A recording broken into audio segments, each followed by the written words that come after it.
Well, welcome to Growing Perspectives with Kaisha. I am very excited to have our guest, a nonprofit that I had the opportunity to connect with a few years ago, and I'm seeing the great work that they're doing in the Chesterfield County community, and would love to have Jennifer and Heather introduce themselves to you and share a little bit more about Robin's Hope. Certainly. I'll start. I'm Jennifer Kell. I am the executive director at Robin's Hope and also co-founder along with Heather.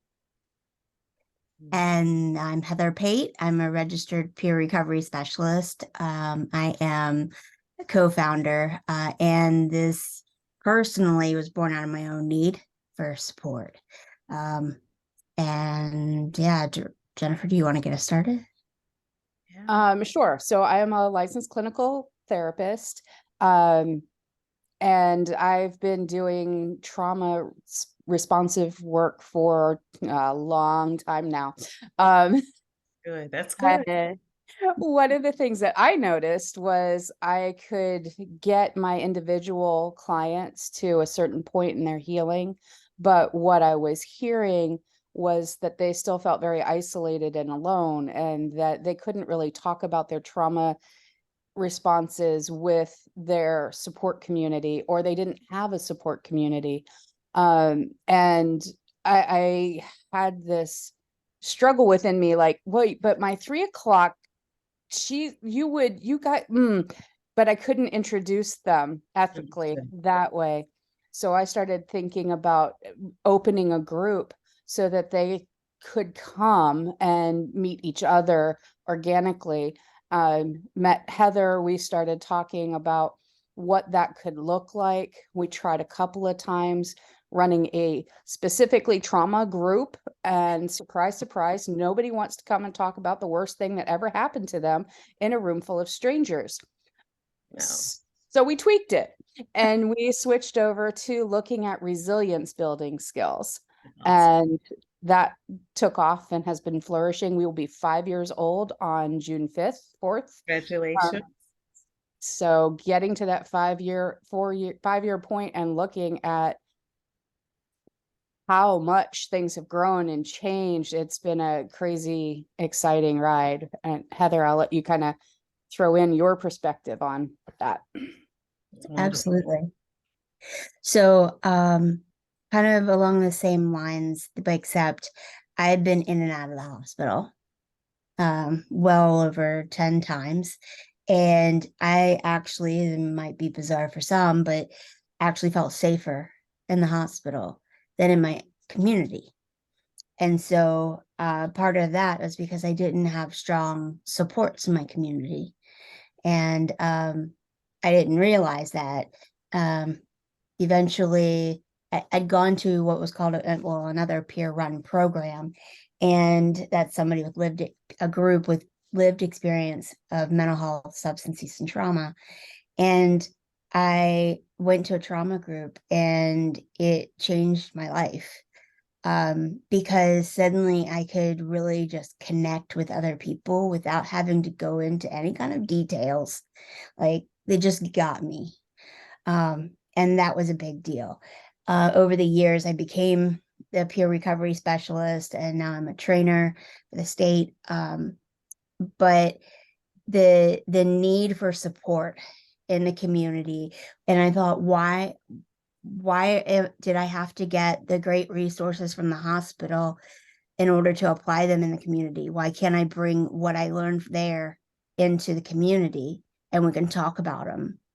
And I thought, through my lens, it looked like the whole world had trauma. So that door should be busting up at its hinges. But that was not the case. Right. And I came to learn that definitely through COVID, but starting to really break that stigma of, trauma is a wound, and it looks like a lot of different things, and it's based on individual perspective and experience. Awesome. Well, thank you both. I'm very excited to hear your backgrounds, to hear your experiences, how you started Robin's Hope, as Heather mentioned, and the fact that you guys are going strong. You said about 4 to 5 years, resiliency group, that's fantastic. And when I hear the word resiliency, it does speak volumes to strength, and you can make it, and bouncing back and working through. And so, congratulations to the two of you. So, tell me I heard Heather mention COVID, the doors are a little bit more open. So, what are both of you hearing related to mental health, wellness? What are some things that you think have changed for the better? And what can we expect maybe as we wrap up this year? And what else are you guys planning this year also? Sure. So I would say the first thing about COVID for us is like everybody else, it forced us to go into the virtual world. And what we found was that we were able to reach a whole nother demographic of folks that needed the trauma recovery. We were reaching people who were agoraphobic and didn't feel comfortable coming outside. We were reaching folks that were socially awkward and um, didn't feel comfortable coming to a group on their own. We were reaching young moms who couldn't leave their kids, people in rural areas that couldn't access the services. So we are now running groups 7 days a week virtually that can be accessed worldwide. And we do have a worldwide audience finding us through Google searches. That's awesome. Um, so yeah, we now have two similar track programs. We have in-person programs Mondays and Wednesdays, and we are 7 days a week online as well with that. So that's really opened our experience. I would say that the challenge that came with COVID is that it's increased the people seeking mental health services 300%. So as a counselor, I'm hearing and seeing that there are wait lists with most of my colleagues, particularly for children and adolescents. I'm still hearing that there's like a 6-month waiting list for a child or adolescent to get services. Part of that is the COVID response. Part of that is that there are more clinicians retiring than are entering the field. So it's kind of a double whammy right now. So our answer to that, in addition to running groups that can serve more people than an individual therapist, we are also offering donation-based counseling, where I host several MSW students, and I have a couple of people that are graduated and working towards their licensing status. Those folks can see anybody 5 years old and up on a donation basis. And what that means is that they come in, they get the counseling. We ask them to make a donation in whatever level that's comfortable for them, and suggest that it should be about what they would pay as a copay for services elsewhere. And that way we just really open up the accessibility for people who need services, don't have insurance, can't afford it. We can get you seen, and it kind of help with some of that wait list struggle on the individual counseling side. Our Robin's Hope services are unique in that we have the peer specialists working alongside of clinical students and clinicians. And we really bring this blended approach to lived and learned experience that really just skyrockets healing. It's really quite amazing to see that working in partnership.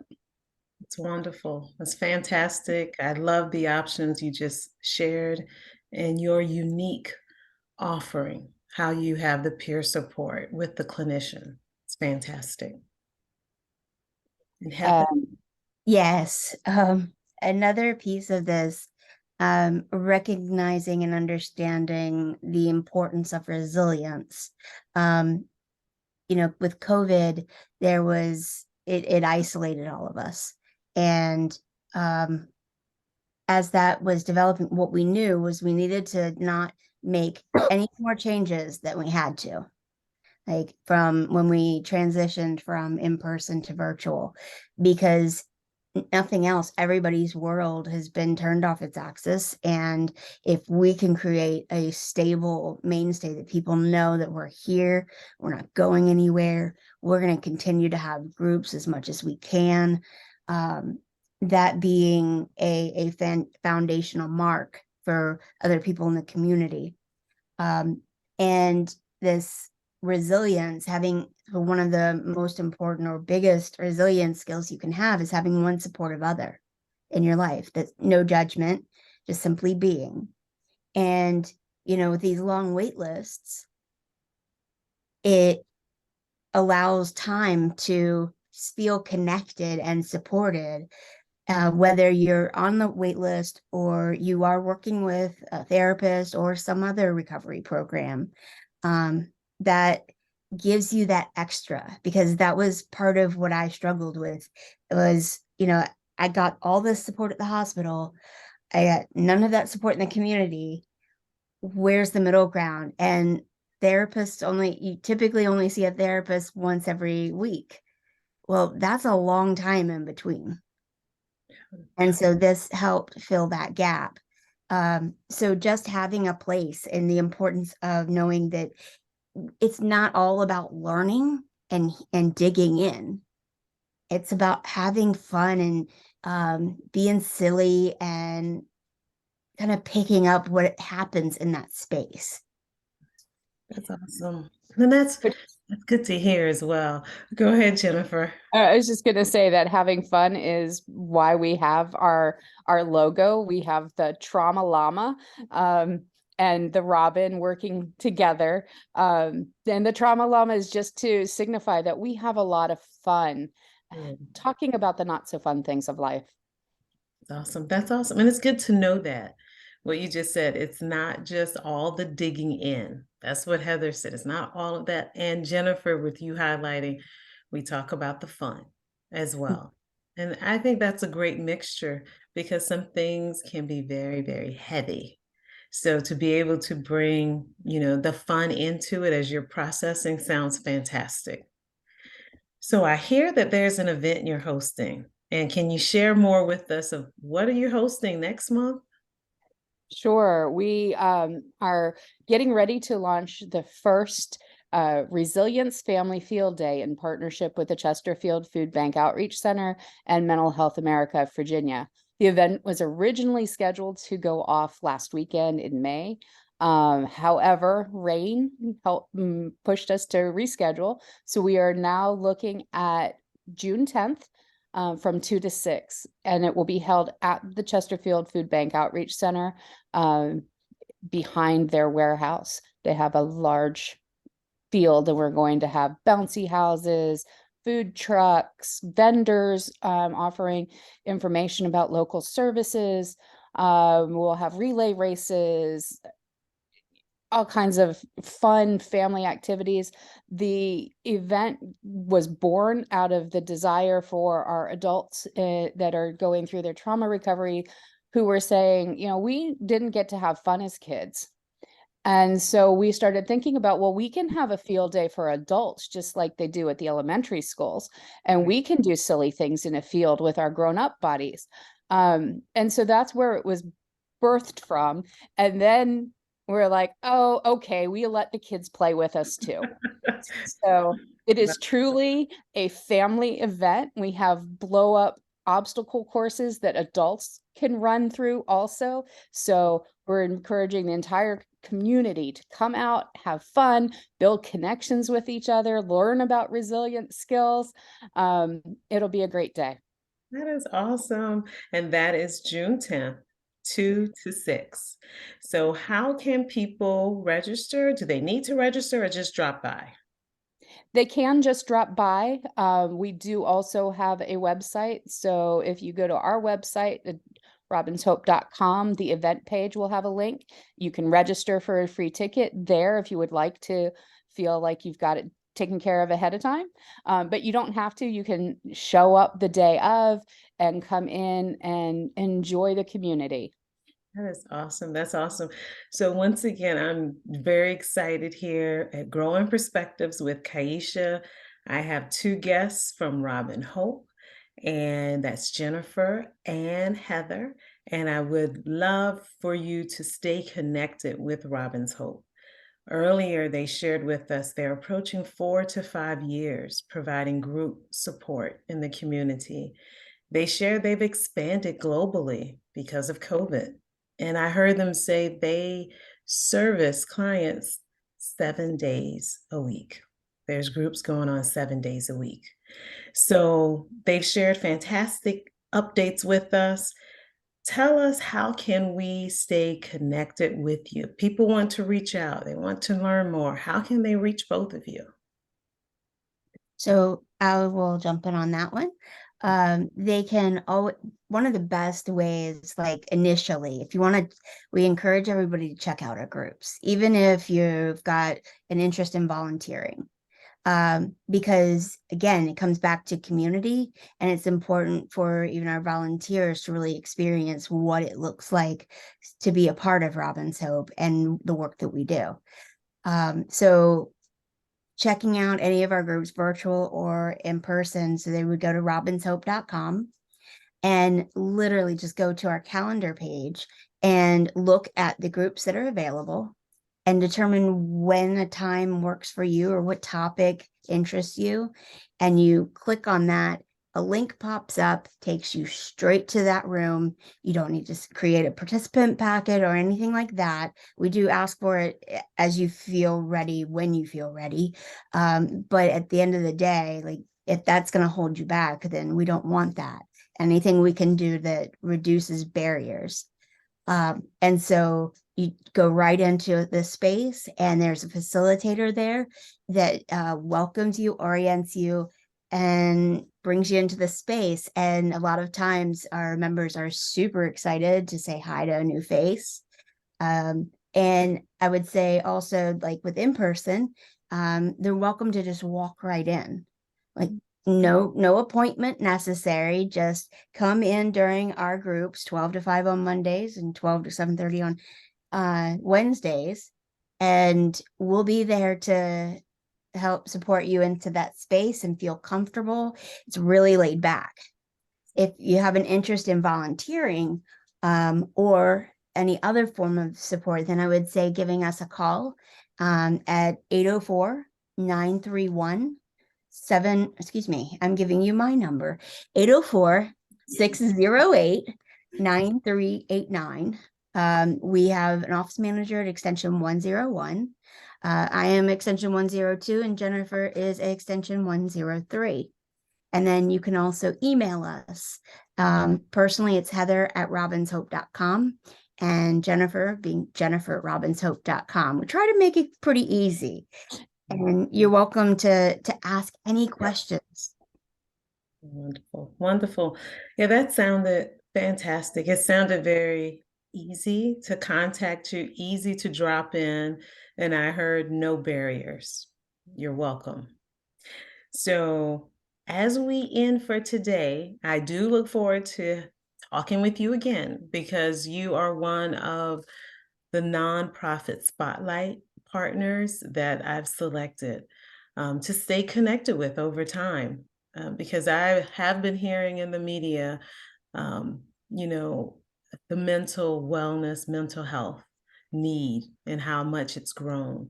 So this is very personal for me too. I do feel that it's definitely a need, and people need to have resources and know what's nearby and what's online wherever they are. So I want to leave it up to the two of you. Any final words you want to share with us before we wrap up for today? Just come on out on June 10th. We'll be excited to meet you. Yeah, be ready to have some fun. Just be you. And that's all we ask. Oh, that's awesome. And you can't beat that. I've enjoyed talking with you here with Growing Perspectives with Kaisha, and we know how to connect with both of you, and we look forward to having you back again soon. And have a fantastic event on June 10th from 2 to 6. So Thank thank you. you again.